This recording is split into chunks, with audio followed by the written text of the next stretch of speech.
Volpo Studios.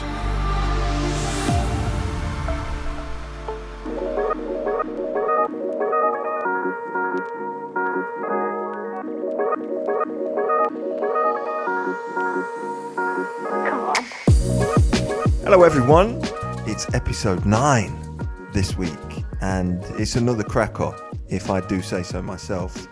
But not because of me, Dan or James, it's because of the guest that we had on this week. It's Dr. Kerry Quincey. Kerry is a senior lecturer, researcher in psychology at De Montfort University. She is also the co-founder of the Men's VMU. She's interested in critical health issues and qualitative methods. The Men's VMU, she sort of founded and helped grow, and it's for men that suffer with breast cancer. It's a really powerful episode, lots of really good information in there, and I hope you all enjoy it. Kerry, if I can, the first one is, because as we were already talking, psychology is a really important part, I think, of sort of my personality and the way I think about things. Obviously, I haven't studied it really. I've read books. I watch a lot of sort of YouTube videos on psychology, and it's a big interest of mine, and sort of the way that my mind works, and you know, the behavior that I've had since being a little kid. And that's why I was so intrigued to sort of get you on the podcast, Out the Darkness, and sort of just have a conversation, really. There's no real set questions, but it would be nice to ask you the first one, which is, what was it that attracted you to psychology? Has it always been there since you were little, similar to what it was with me? Or just tell us your story on how you sort of got into psychology. So I think, when you sent this question through, I was trying to think, like, what was it? Because it's been my professional career now for, well, it's what I studied at university from the first time that I went at the age of 18, and I've kind of built my career thereafter, working in a psychology discipline in academia.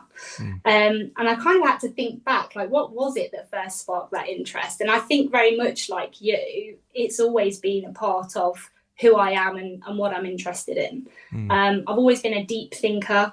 I've always been quite a critical thinker, so not just taking things at face value, trying to understand what's happening behind the scenes rather than just the picture that's being presented sort of right at you in the foreground.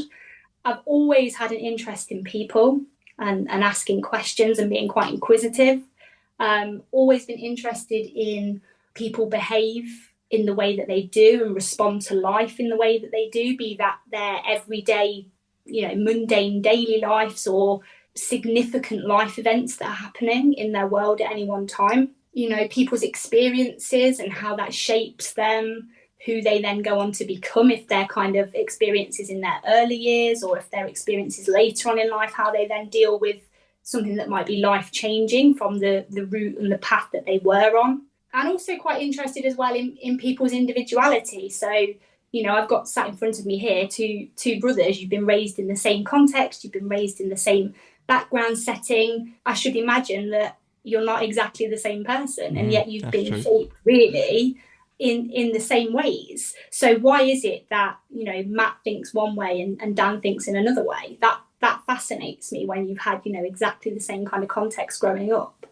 And I think as well, the relationships that people have and how they form them and who they share themselves with and why they do that more naturally and organically with some people and why they're perhaps more guarded with other people. So yeah, that's kind of, I think, always been there.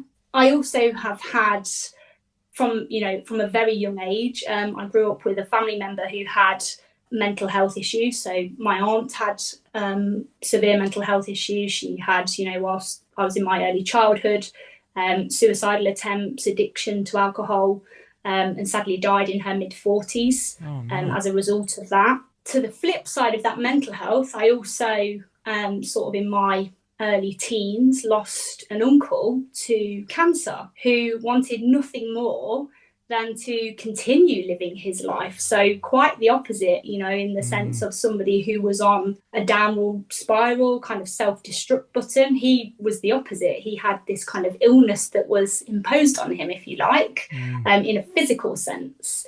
As a child, you think very differently to as you do as an adult. And I think at the time I couldn't quite understand why you had, say, somebody with physical health issues and somebody with mental health issues, and the difference between the two. And I kind of was really interested in the fact that it can't just be that black and white, that binary. There has to be some grey area in between. So I guess more and more then, as I started to study, as I started to get older, became more and more interested in that kind of mind-body interaction, how the kind of psychological factors influence a person's physical health, and also how people's physical health status also influences their mental health.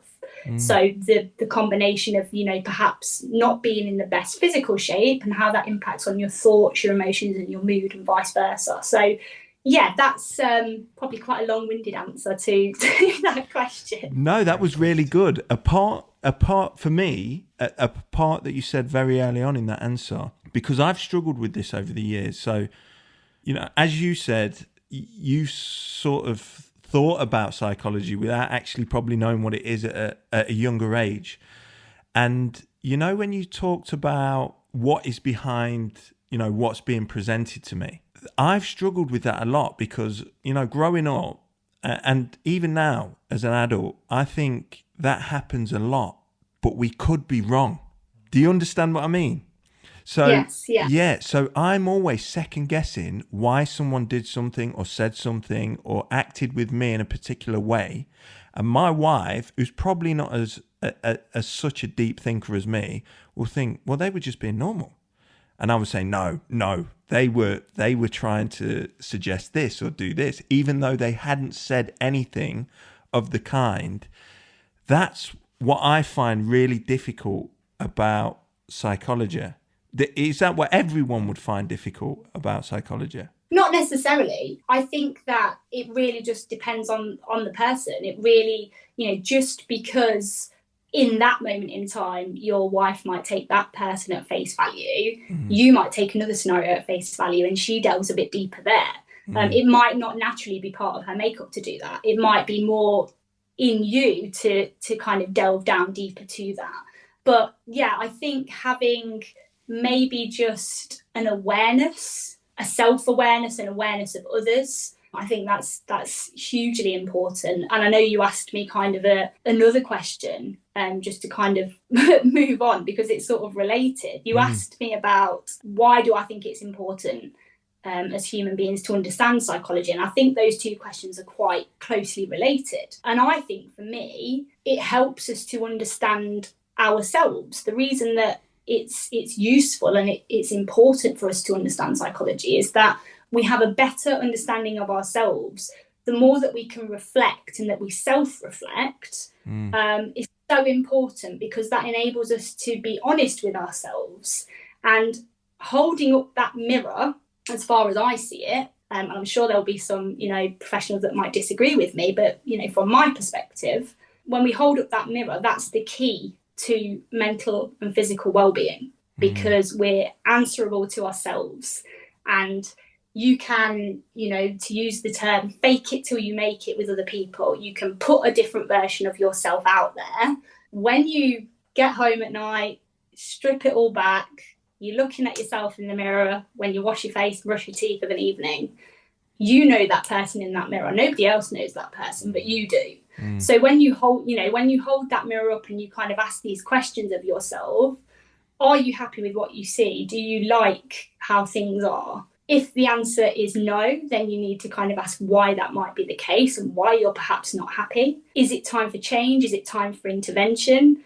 Those kinds of questions, they start with us. They start with ourselves far before anybody else can say, are you okay? Do we need to do something about this? And, you know, you'll know that far better than perhaps I can even explain it, Matt, given your background. It's funny you said that, because that was going to be one of the next points that I come on to.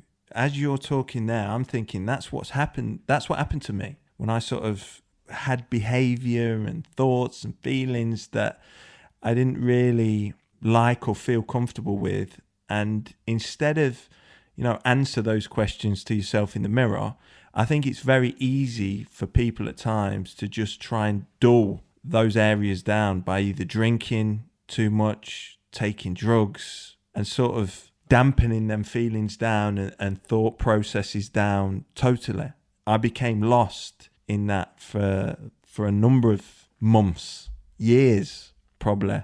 But it's very difficult though. Michael Jackson sings about it. There's been all these songs over the years about actually looking at yourself in the mirror and trying to answer those difficult questions. And it's not easy. It's not easy, no. And I think people get confused as well when we think about mental health.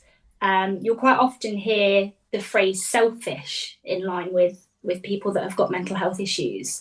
And I think one of the things that's really important, and perhaps sometimes people get confused about when they're starting maybe their path towards seeking help, is that being self-aware is not the same as being selfish. Having an awareness and recognizing that I don't like who I am, I don't like the behaviors that I'm exhibiting, I don't like the thoughts and the feelings that are kind of linked to that, is not the same as being self-centered and self-absorbed, so much so that you are completely oblivious to the fact that you're behaving in a way that's a bit unsavory or that ways that people aren't happy with.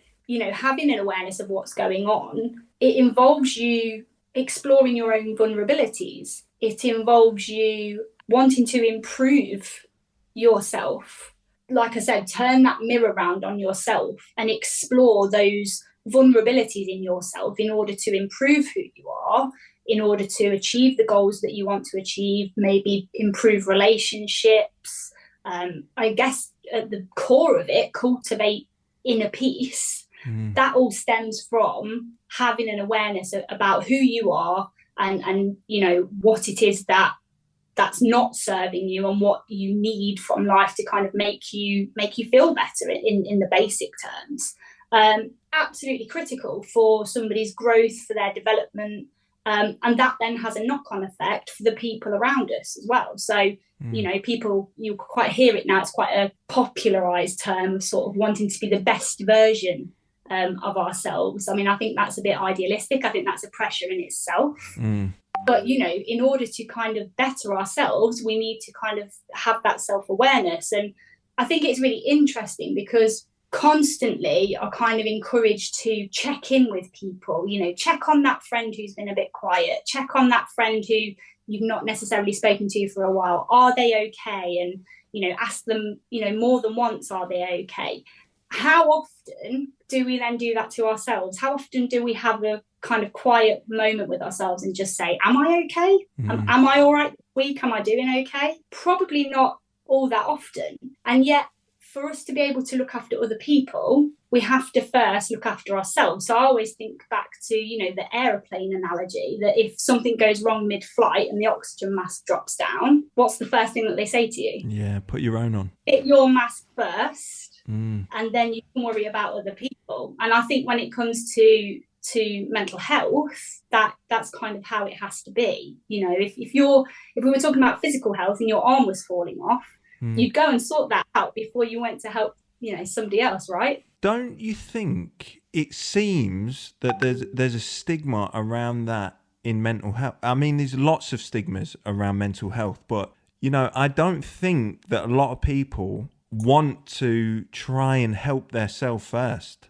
They think, certainly me, I think I was always looking, even when I was struggling at my most worst points, contemplating suicide, thinking about suicide a lot. I would always think I want to try and help other people in a way, thinking that would make me feel better. That seems to me a normal kind of reaction, and that's why a lot of people that are in a deep struggle don't seek the help for themselves first and look in the mirror like we've been speaking about. Potentially that. It could be guilt related.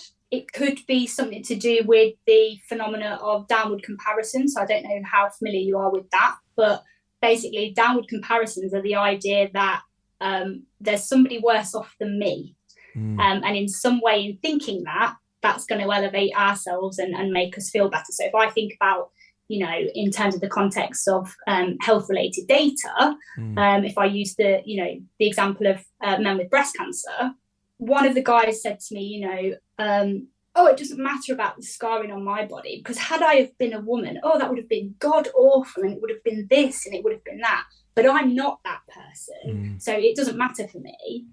Of course it matters that man has an unsightly scar that he is recognising he's not very happy with visually. But if I put that on somebody else and I make it worse for them, then that in some of that downward comparison serves him in some way to kind of protect himself and to make himself feel slightly less vulnerable. So I think it's possibly to do with that as well, and as well as that idea of maybe giving yourself purpose. So if you're sweeping in to save the day for somebody else, that gives you a reason to get up in the day. If you think they can't live without me, X can't cope without me, that's another way of looking at things as well. Downward comparisons. Wow, I've never heard that before, but I've done that on many occasions, I think, and probably not understanding what it is. And when you talk about the downward comparison in a man with breast cancer and the scar and puts it onto someone else, when you were saying that story, I thought it was going to come out with the fact that man, because I think I've done it, you're thinking of someone else. So instead of putting them down, imagine the scar on them, it would be terrible. You're actually thinking of someone else in a more positive way, if you know what I mean. Do you know what I mean by that? Yeah, you can have... So a downward comparison, you perhaps be thinking of somebody that's worse off than you. You can have upward comparison, where you're thinking you're perhaps not quite as in a good position as somebody else might be. So there's kind of the flip side to that. But in terms of kind of wanting to, I guess it's like benchmarking yourself against other people. And that's quite common in order to kind of make yourself feel better, is to say there's somebody worse off than me, which again can be quite a dangerous place to position yourself. That's delegitimizing the fact that you've got things going on in your world and maybe not prioritizing yourself when really you should be. And it comes back to that idea again of being selfish or self-aware. Is it selfish to prioritize your needs sometimes? Really, in the reality, what most people do is they will switch and change. Healthy people will switch and change between who they prioritize and when they prioritize it. So if you have a family member, a friend who really needs you at that time, your needs might become secondary for a while, particularly if you're a parent, for instance, and you've got a child that needs your time and your attention. But like I was saying earlier on, in order for you to be the best parent you can be, the best son you could be, the best partner you could be, you have to also at some stage prioritize yourself, meet your needs and your goals in order to be well enough to support those others around you as well. What it seems to me, I mean, Dan might want to ask something because I'm hogging the microphone this end, but what it seems to me is it is very difficult at times. I think, when you're switching and you're thinking, right, okay, I need to prioritize, this piece of work that I'm doing, or what I'm trying to concentrate on here, because then I'd be better placed to help my kids, my brother, my mom. It feels very selfish at certain points, and that conflict is really difficult. I mean, is that just a healthy conflict? Well, I guess it really depends on the person. For me, what would be more problematic or more selfish is if you continually ignored everyone around you. You weren't aware of the fact that, you weren't looking after yourself. That was becoming more of a worry for the people in your network. They could see the fact that you're at burnout. They might have mentioned that to you several times. What you might not realise then, when you're so wrapped up in everything, is that that's adding to their burden. That's adding to their pressures, which if they're unwell or they're not in a great place, they actually don't need that. So sometimes you can accidentally be adding to other people's loads without realising it as well. But yeah, the kind of, like I said, that concept of how often do we actually check in with ourselves, I don't think people do that enough, myself included. I don't think any of us do that enough. being a psychologist and a lecturer in psychology, so you know behaviors, how the mind works. Is it difficult because you're sort of analysing situations with yourself, with others, and is that difficult, or is it helpful to know the deep workings of behaviour and the mind? Do you mean in terms of looking after my own self or other people around me, or? I think all of it, because, when you learn more about psychology, this is just me, I'm talking from my point of view, but when I learn more about psychology, I tend to, when you know more about a subject and, behaviours, the way the mind works, I think I can then tend to overanalyze lots of different things that are sort of happening in my life. Because I've got friends and people that are very close to me that don't seem to be those deep thinkers. And I look at their life a lot and think, it seems a lot more simple. Maybe it's an unfair question to ask you, but it just seems that sometimes being a deep thinker and being very thoughtful about certain situations and sort of analysing things through a sort of psychology scope is what I do in my life. It's really beneficial at times. And I think it does make others become close to me. I tend to, have friendships very easily. But other times I do think it causes me a lot of sort of stress, and because I'm always thinking, if you understand what I mean. I think that might be because you haven't had any professional training around it or any kind of education. So most counsellors, most therapists will tell you they leave it at the door. As hard as that might be, they're trained in such a way that what happens at work stays at work. And, people will say really daft comments occasionally, like to me, you're the psychologist, you tell me. And it's kind of like, hang on, I'm not constantly analysing, thinking, exploring 24/7. A, that would be absolutely exhausting. B, I certainly don't profess to be, and I don't think I know many others that do. I'm not the oracle about everything on every topic. And actually, most scholars in my position, most academics will tell you that they are continually learning. It's a forever process. It's not, right, I've done a PhD in health psychology, so therefore I know everything there is to know about health psychology. Theories and thinking and the way that we understand and conceptualize things shift and change over time. Long-standing theories that were popularized in, say, the 60s and 70s, by the 90s, they were ushered out and they were replaced maybe by newer ways of thinking or updated ideologies. I would say, because, I have an awareness of that, I think at times, most of the time, I like to think I can switch that off. The human side, of course, doesn't necessarily switch that off that readily. So if, for instance, in my day job, I've had students that have come to me with mental health concerns and they've raised those to me, yes, I have to leave part of that at the door. That doesn't mean that when I get home, I don't occasionally think, I wonder if they're all right this evening, or hope they get the support that they need. That's the human element of you, rather than the psychologist in you, if that makes sense.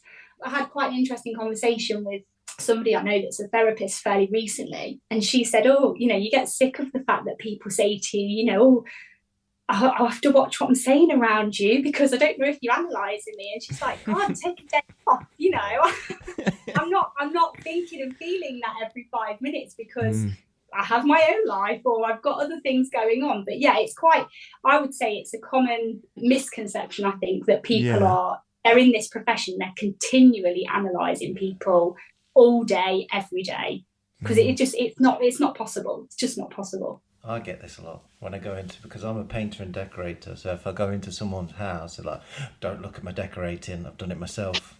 So exactly. I know what you're saying. I know what you're saying. Yeah, you're like, do you know what? I'm just having a beer. I'm just around for a drink, whatever it might be. Not bothered about towards me. Exactly. That's true. I didn't even think of it in that way. People do say that, but it's if it's your job, you can leave it there. But I think psychology-wise, people always think that you're on because even when you're having a conversation, are they picking something out of what I've just said? You can imagine people thinking that way. I think what it does for me, it makes me a bit more measured in my response and a bit more careful. And I'm grateful for that. I like that about my character, but I don't know, I can't say, because, you know, I've 35, I've been doing this since I was an A-level student now. So 16, 17 is when I first started studying psychology. I can't say how much of that shaped who I am in my adult years. Yeah, of course. But I think it makes you kind of, if someone's having a conversation with you and they're maybe racing through what you're discussing, you might kind of find a way to slow that down or to pick things apart, particularly like Matt was saying earlier about, you know, having friends that come to you, maybe just slowing a conversation down or trying to really get to the crux of what's going on. So if there's lots of, I call it like noise around the situation, what's going to stop that noise? Where do we get to the point where we go, right, so this is all kind of extra. What we're really here for, what we're really having a chat about here. Wow. I told you Kerry was going to be very interesting. Kerry, there is one. So this is sort of a wrote down question because it was an important one for me and my brother, I think. Is it an important process to try and understand where certain thoughts and feelings come from? Yes, I think so. Having an emotional awareness, it helps us to know what we want, what we need, and importantly, what we don't. What are the things, we were talking earlier about things that serve us and the things that we need, not only to help ourselves, but to help others. What do we absolutely not need from other people as well? So it helps us to kind of have both sides of that coin. Thoughts and feelings, they can be, you know, as you know, as anybody that's going to be listening to this knows, it can be quite hard to make sense of at times. And I think that's particularly true for young people, but it's also true for adults. You know, we say things about young people, or we perhaps make judgments about younger generations. There are a lot of adults who have spent a good portion of their life pushing things down, trying not to deal with the things that keep bobbing up every so often. But actually recognizing the thoughts and the feelings is the first step towards understanding them and then learning how to cope with them if they're causing us problems. I would say it's important to note as well that sometimes we're looking for a reason, we're looking for a label. There might not be a definitive reason to why somebody is thinking or feeling in the way that they do. And that's okay. And I think it's really important to say that, you know, we all have, it's perfectly normal to have the odd day, maybe the odd week where we just don't feel ourselves and we can't quite put our finger on why that might be. It could be situational, it could be context, it could be we're maybe a bit under the weather. But we're constantly in this world now trying to put a label on everything. You know, somebody's got X condition, somebody's got that type of personality disorder. It might not be that, okay? It might not be that there is a definitive reason. And actually to try and put a label on things and box things off actually isn't helpful at times. So actually, yes, what we think influences how we feel. That in turn influences the behaviours that we exhibit. That can be cyclical. It can be problematic if we don't address and kind of separate those points out. So yeah, Kerry, forgive me. I don't know what it means. Do you know what cyclical means? So it's a cycle. Oh, a cycle. Yeah. So it becomes a cycle. You know, if you think a certain way, maybe feel badly about a situation, that then in turn impacts the behaviour. And because you behaved in a particular way, that reinforces the way that you were thinking, which reinforces the way that you were feeling, and that behaviour comes out again. So you have to break that cycle somewhere. So yeah, absolutely, it's important to try and understand where those thoughts and feelings are coming from, but whilst also having an easiness about it sometimes, of recognising that you might not necessarily get to one definitive reason why that might be the case. In reality, it's likely to be an interplay of lots of different things as to why somebody is arriving at a situation in the way that they do. You know, the reason why I think as human beings, we really search for where has that come from is because the not knowing is the scary part. I think a lot of people think that. Yeah, I would agree with you. And I think sometimes it's kind of like when, again, I think I find it really easy if we put it in a physical health sense. So if you had a reason, let's say you were vomiting every day, or you had a problem with your stomach every day, or you had a headache every day, you would want to know what is causing me that headache? Every day that I wake up, I'm struggling to get past this. It's not going away. 2 weeks later, of its own accord, it might just disappear and you don't think of it ever again. I think your mental health can sometimes be like that as well. Yeah. So there might not always be a definitive reason, but there's something about you, your makeup, your sense of self, whatever it is for that short period of time is just a little bit out of kilter. And if it were a physical problem, you'd monitor it and you'd go, do I need to see a doctor? Do I not?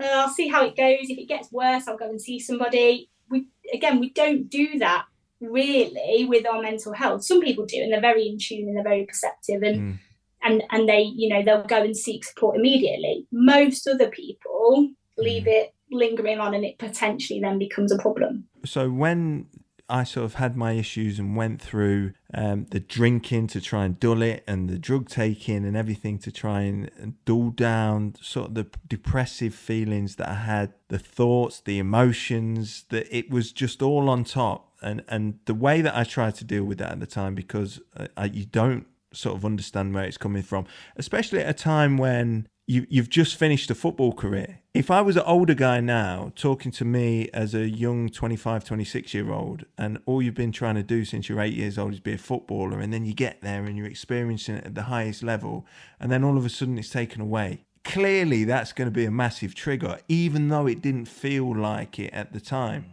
The reason why I've got real, peace of mind now, as I've got older, is because the books that I read and the different interesting people that I talk to, like yourself and like my brother, and the different people that I meet in my job, I've gained lots of tools. So when I keep talking about this kid back in 25, 26, who was taking all these drugs and drinking and sort of destructing in life, really, since that point, and when I first spoke to a counsellor and a psychotherapist, and they spoke to me in a way that made me challenge some of my thoughts and try and give me a way of thinking that I had never experienced before, and sort of trying to, categorize certain thoughts and the way that I was, it felt like a superpower when you get a tool to know how to understand yourself a little more. And that's all I try and do. So even though I know I'm not trained, but I try and talk from a lived experience point of view, because when you're at your lowest, and you think there's no way forward, you literally, I think your mind goes into a different place where you think nothing's going to get better. The best thing to do is to take my own life. I was at that point.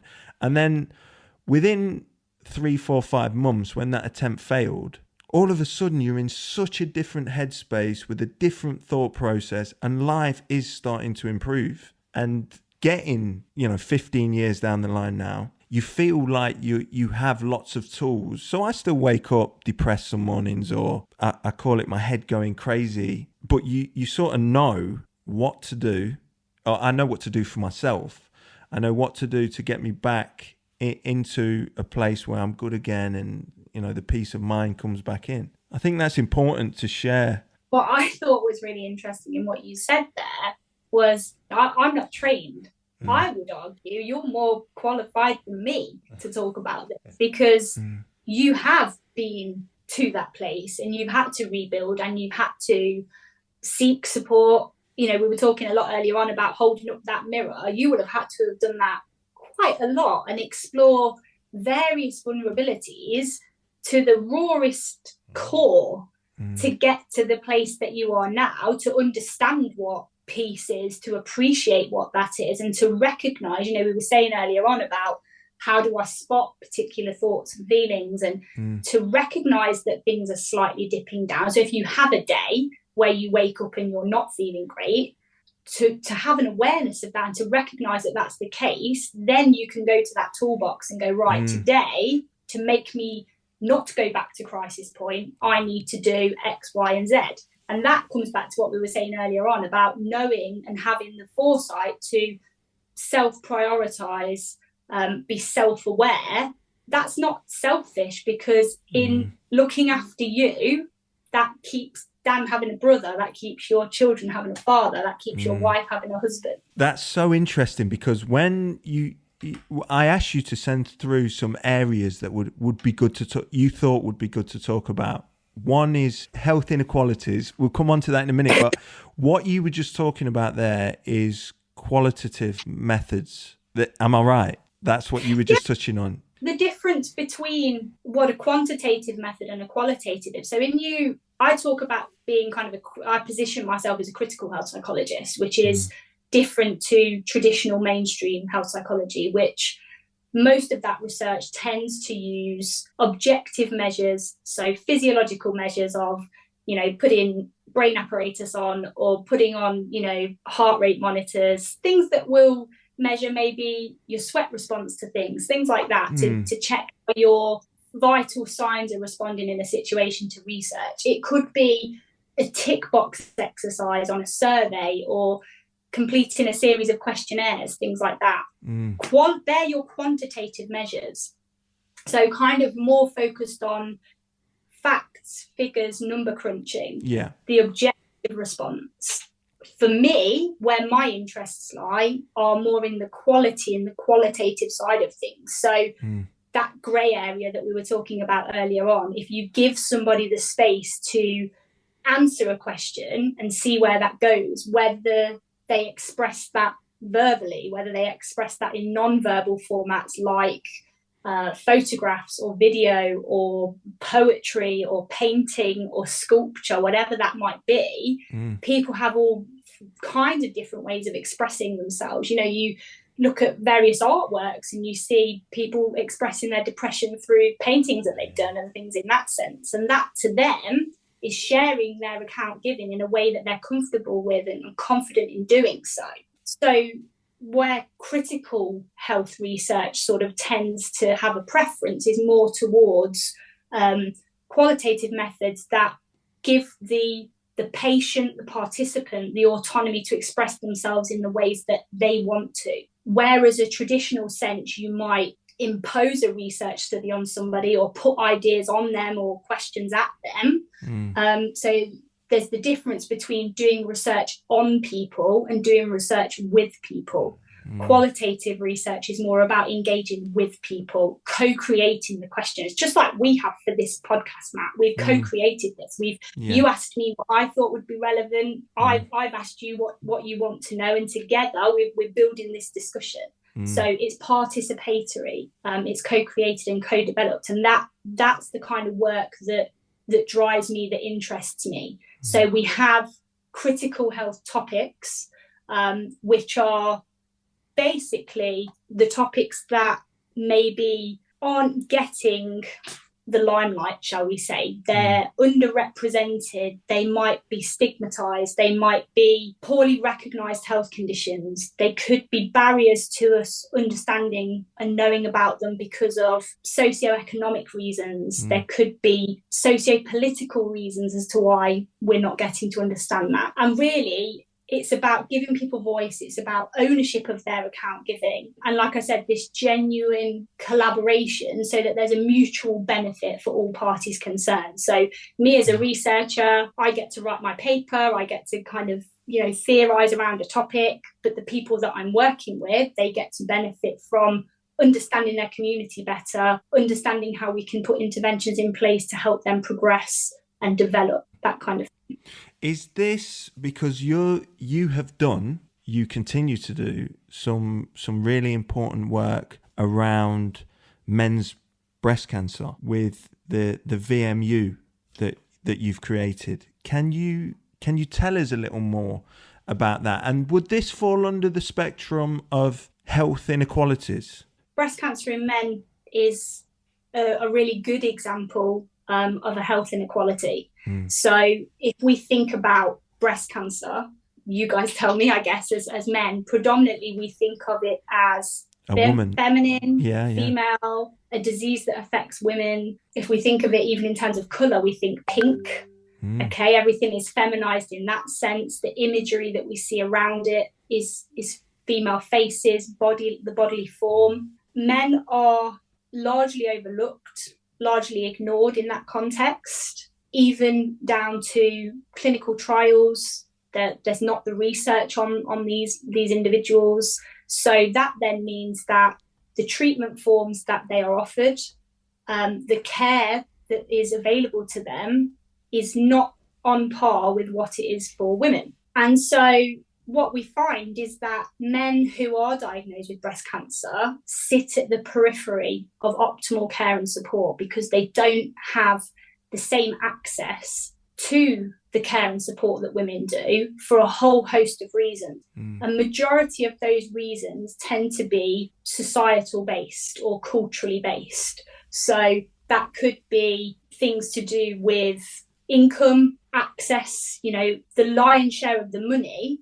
when it comes to breast cancer, because you're talking, the difference is approximately 55,000 women will be diagnosed with that disease versus 400 men a year. Funding goes where the majority are. Yeah. And so on that basis, if you have got, and this is where you have this issue with kind of your quantitative and your qualitative research, where you can get large numbers of people and you can demonstrate that a particular treatment works well, you can show its efficacy, that it's working within a group of people, and you can test that on thousands of women just like that, to get a sample size of 1,000 men would take you 2, 3, 4 years to make sure that you could maybe see those men through from diagnosis to survival. All kinds of differences. There's a large movement when it comes to female breast cancer, in the sense that it's can be viewed as a moneymaker. So if you think about when we get to October Awareness Month, it's buy this pen to support breast cancer, take part in this charity event for raising money for women. How much of that money actually goes back in to treating those ladies? That's questionable around that. But the equivalent of that doesn't exist for men. What I was really interested to find out through my PhD research was what the psychological impact was for these men who are diagnosed with a condition that from their perspective is completely alien to them. Most of them aren't even aware that it's a condition that can affect the male form. They might have experienced ridicule. They might have experienced stigma. They might have thought that it would be something that they would have to support their wife or their female partner with, but it then becomes a problem that their wife has to support them with. It becomes an issue in terms of if they're still of working age, perhaps they were the breadwinner. They then have this cancer episode and roles around the house have to change, physical roles, because they might have had a mastectomy, which takes quite some recovery from. It might be that they have been high flying in their working role and all of a sudden they're reduced to a patient status, which is seen as kind of being lesser to the ladies in that world. There's so much around this particular condition where men are treated in an unequal sense.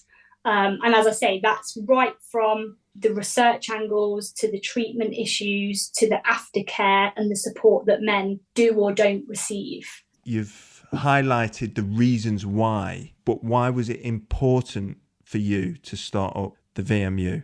It was important because the men find themselves at the periphery of this care, not having access to the same support, not being readily offered the support group access because for fear that it will upset ladies. Some men are told this at their appointments. Well, we have this group, but you'll be the only gent that's kind of there. Or, we can't have you sat in that waiting area, sir, because you might upset the ladies and there's no other waiting space for them. I mean, how would that make you feel as a man if you were there as a patient with the same condition, right? It's not great. We were looking at the outcomes of the research, and research really should never have an end point. So when you get to the end of a piece of research, you should be looking at where does this go next. And where this went next was, what can we do for this group of men? So what they were telling me through their interviews were that they were isolated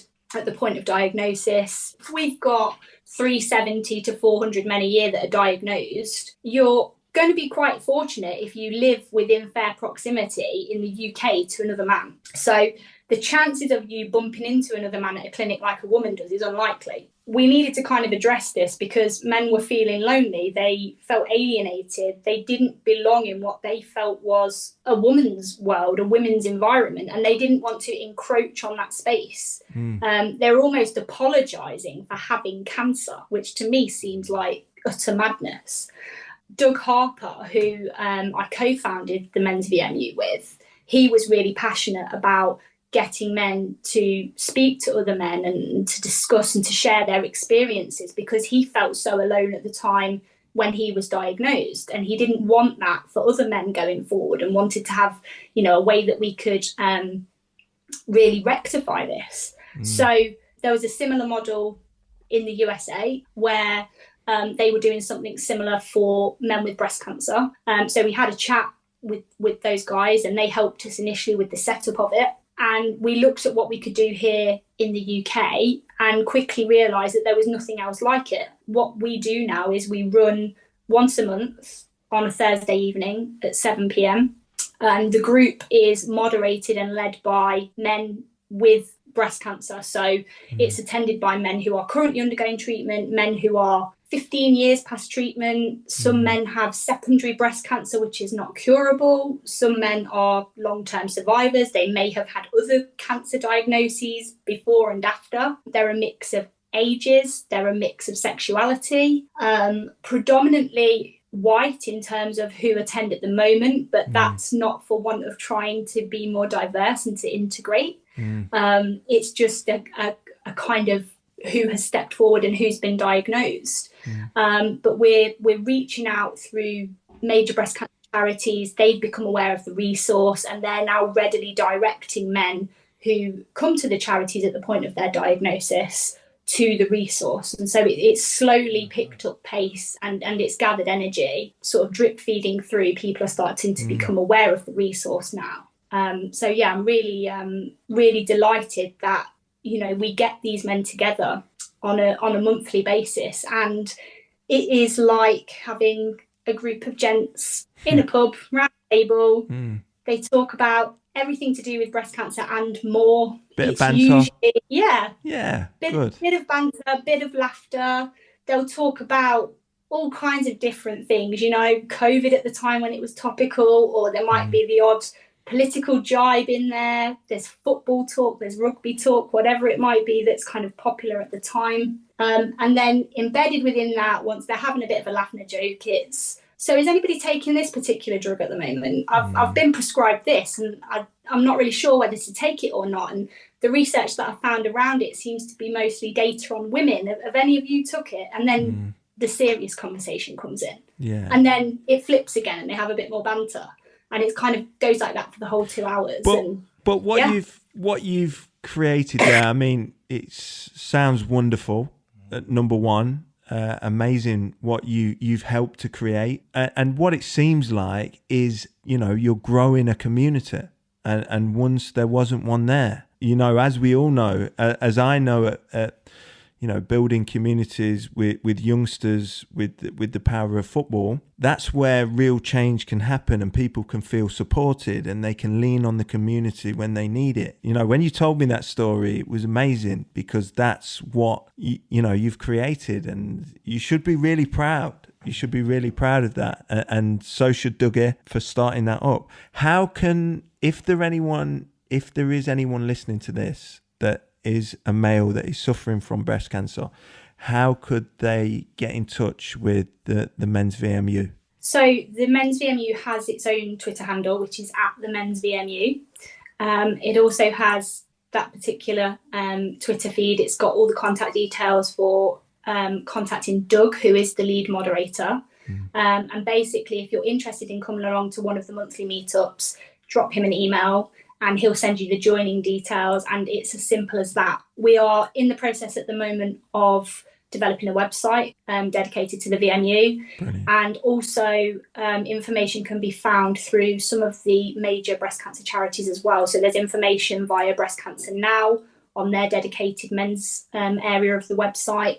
And there's also information via other charities such as Walk the Walk, who have been a really big supporter of the resource from kind of the minute that it launched. So It's kind of out there. If you give it a quick Google, you should be able to find it, and certainly it will pop up on Twitter. But it's open to any man who has been diagnosed with breast cancer. So as I've said, if this is something that's been locked up and put in a box for 10, 15 years, and now you feel is the time to talk about it, that's fine too. You don't have to be somebody that's recently diagnosed. But last month's meeting, we had a chap who had literally just been diagnosed, and had an email earlier this week from somebody that's due to come to this week's meeting, taking place on Thursday night. He was diagnosed 8 weeks ago. He's just had mastectomy, wants to talk to the guys about their experiences with the drug tamoxifen. So he's going to come along for the first time this month. So yeah, different people joining at different stages of treatment and everything. Yeah. It really is. And it's such a important area to talk on. So the health inequalities that we've just highlighted there, and the great work that you've done for the Men's VMU. The last sort of area that I wanted to touch on, and I know we've kept you for a long time. I'm sorry, Kerry, but it's so interesting. I just want to keep sort of talking. And toxic positivity. This is a super interesting area as well. You know, why being overly positive, optimistic, hopeful isn't a good thing for our health and well-being. It is one of the points in there that I wanted to speak about. I know these other areas, but if someone didn't know what toxic positivity meant, how would you sort of explain it? So one term that they might be a bit more familiar with, you guys might be more familiar with, is toxic masculinity. This idea that it's a particular version of masculinity that's considered to be problematic and unhealthy for men and boys to conform to. And it's potentially harmful as well for people around them, especially women. We didn't really hear about this much in an academic sense until probably early 2010s, mid 2010s. But that's said to contribute to gender inequalities that disadvantage women and privileged men. And it can have impacts and constrain men's physical and their mental health and sort of social relationships. And there are some merits to understanding toxic masculinity, or the way that that's put forward, in the sense that it challenges mainstream biologically determined ways of thinking about men's health. So it recognises that men's health is not devoid of the social context, and that masculinity will depend upon how men are socialised. When it comes to toxic positivity, if we think about that in the same sense, using the term toxic in either of these settings can be quite problematic, because obviously that creates a certain way of thinking about things. Just like toxic masculinity is about being almost too masculine or over the top masculine, and that being problematic, too much positivity can be toxic, because that too harms people who are going through difficult times. So being overly positive actually minimises and denies people an emotional experience and an opportunity to explore the fact that they're not coping very well with something, because of this idea that we have to put forward, you know, you've got this, positive vibes only. I'm thinking of all the kind of terms that we see online.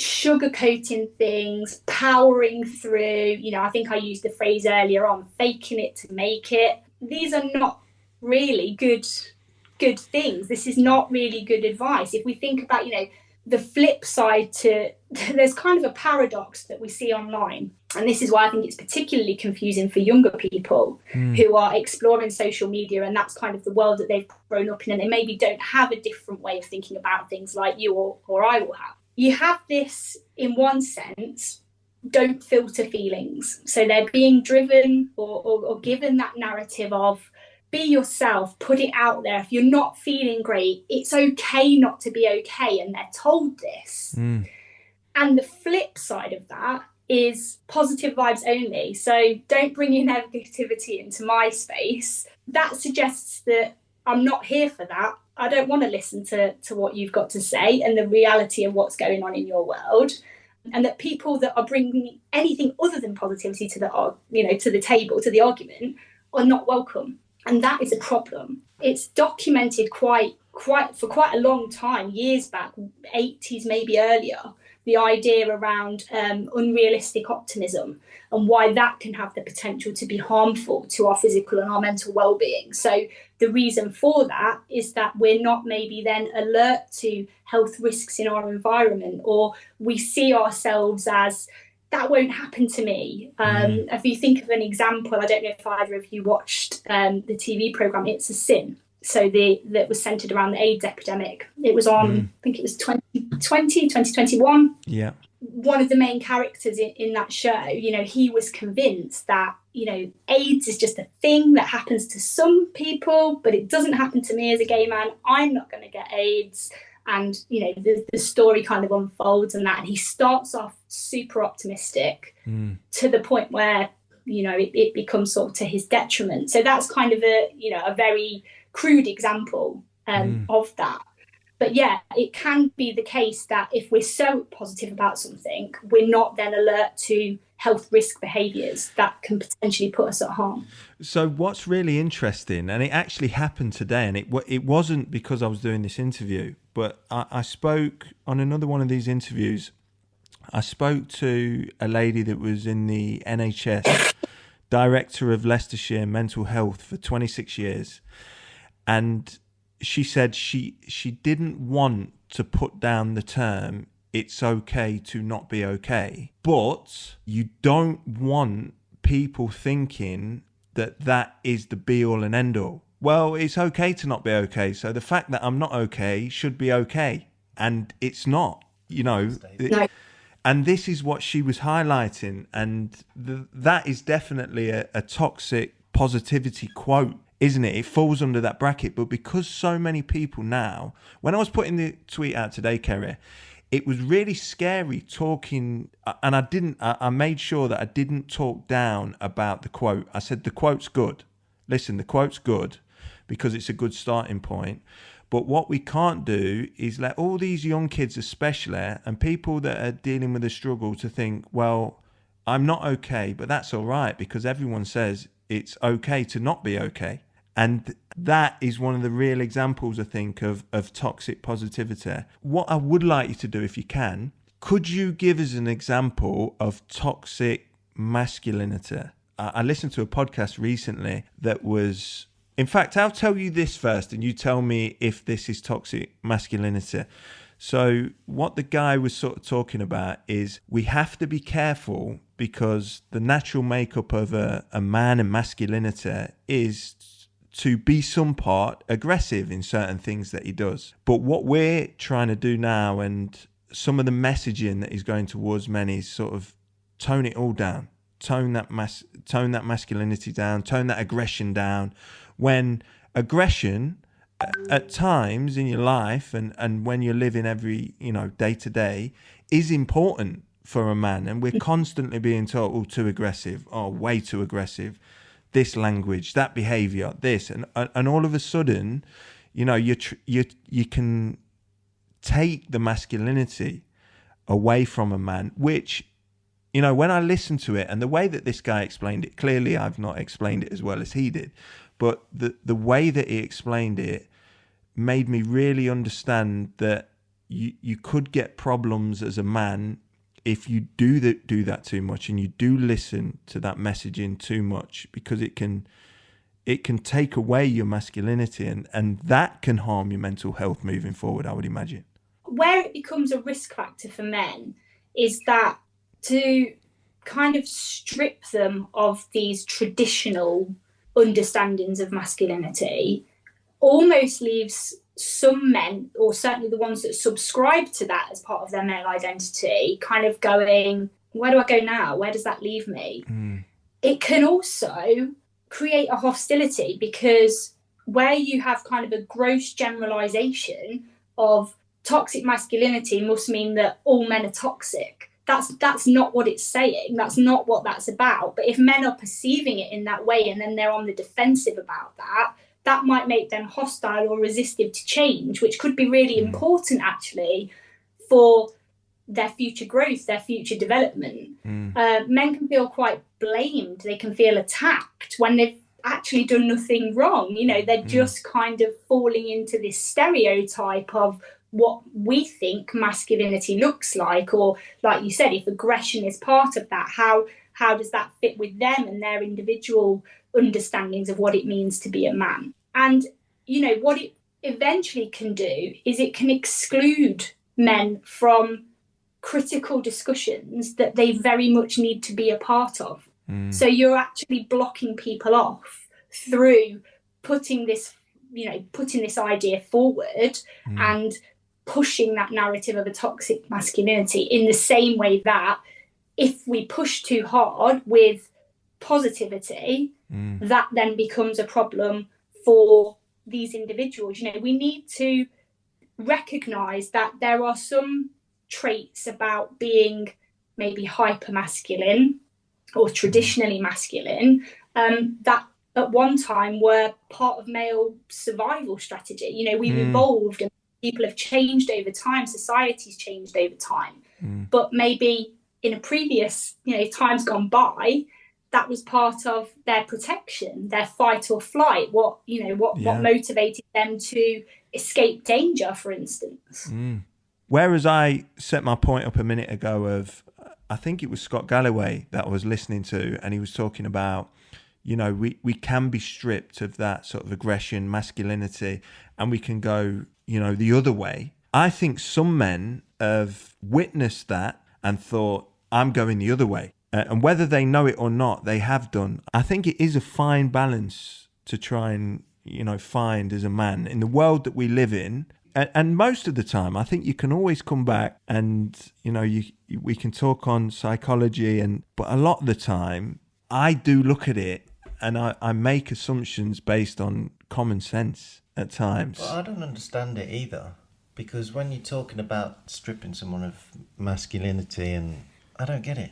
Because you are who you are, you act how you act, but I don't get the finer points of how you are perceived as being masculine in them ways. I don't really, because I think it might, for some people, it might not do that for you, but for some people it might go against the very grain and everything that they know about themselves, and it leaves them in a state of confusion. So if I don't fit into that box, where do I fit? And I've always thought that that's what being a man was about. But actually, if we look at kind of, modern writings about masculinity, we don't talk about it in a plural sense. We don't talk about it in a singular sense. We talk about it in a plural sense. So neither one of you two will have our masculinity that you subscribe to. You have masculinities that you adhere to at different points and stages in your day or your week or your life. So you might be the dad at home who is different to Dan when he's out with, lads, and somebody that's different to maybe Dan at work, and having these different selves, and how you perform masculinity in different settings serves you in different ways. Right. And it might be that you're already aware of that and you know when to kind of pick it up, when to tone it down. Yeah. Other people might not be necessarily as in tune with that. Is that a skill, Kerry? Is that a skill, do you think, to be able to do that? I think it's having a social awareness and recognising when it's appropriate. I think it's quite funny when you speak to older generations versus sort of younger generations. So, for instance, if I give you an example, some of the older men that I was interviewing about their breast cancer experiences, as you might imagine, the emotions that come out, they would swear mid-interview. I'm absolutely fine with that. Language is what it is, and used in the right context, I think, is really powerful. I would say that as a qualitative researcher, I know, but for me, I'm not offended by that.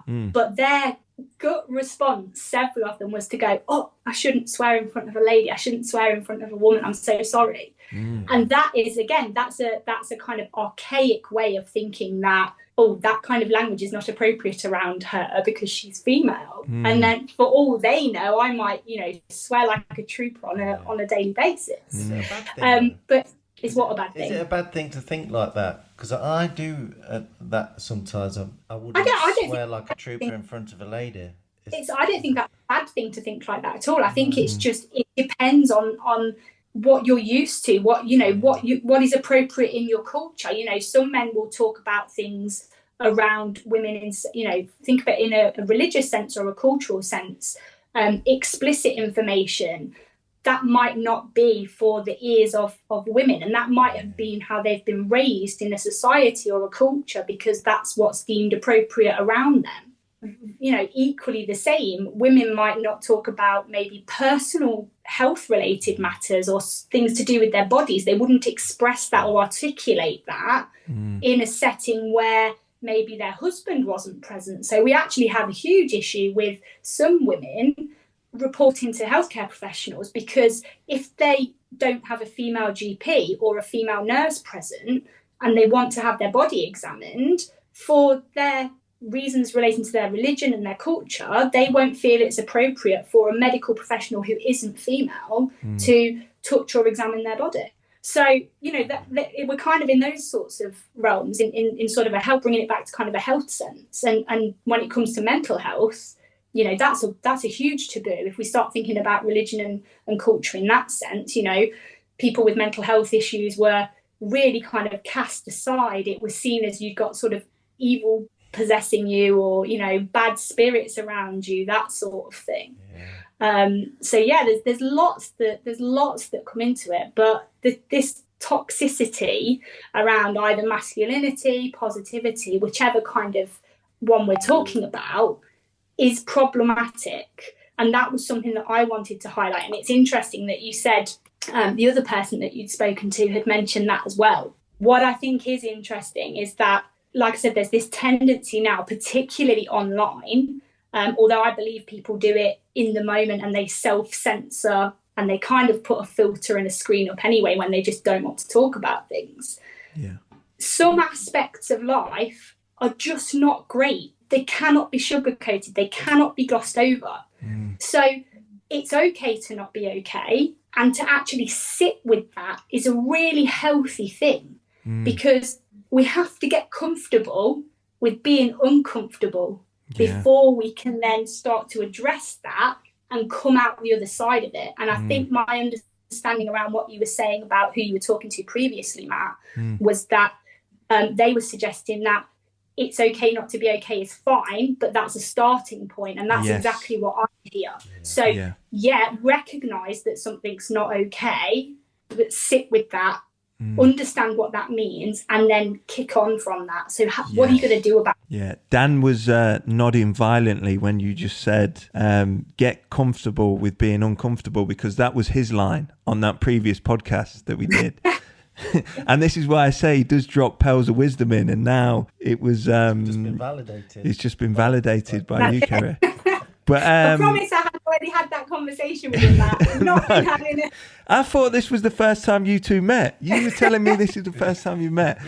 But wow, listen, I think we could do another podcast. I mean, there's so much information there, and you know, for me, why psychology is so interesting is because it seems so sort of multifaceted, and it can go in, you know, lots of different areas. There's lots to it. It's super interesting. As you say, we're always trying to, you know, learn and develop and evolve the way that you do things. But listen, you have been brilliant, and it's been so interesting having you on, and helpful as well, you know. Good. And this is what if there is one thing, if there's really one powerful thing that I like about my personality, it is understanding the development in real time. You know, you were saying some certain things and it really clicked and registered with me. Oh, wow, I do that. Oh, that's why I do that. You know, and those questions and, you know, that real time thinking is going on in real time. But I hope we do keep in touch and swap ideas. And you know, you're a very interesting person to speak to, and I've really enjoyed this podcast, and I thank you for coming on. I really do. Oh, thank you both. I'm flattered that you wanted to kind of reach out and to hear my ramblings on the subject. So yeah, it's been really nice to get to know you both and to have a chat. It's exactly what you wanted it to be. It was a chat. It didn't feel like an interview. It felt like a chat, which is good. Oh, that's good. That's important to us. He don't do much talking, but when he does drop them pearls of wisdom in, doesn't it? Absolutely. You're just like how I am in my dynamic with my sister. See, I talk tonight because it's just me here, Dan, that I have an older sister that spoke for me as a child, so I didn't need to speak. That's definitely what happened in our household. Wait for the gap. Yeah, wait for Yeah, that wait gap. for a gap. And when you speak, it's liquid gold, but you don't get an opportunity to voice it very often. That's what it is.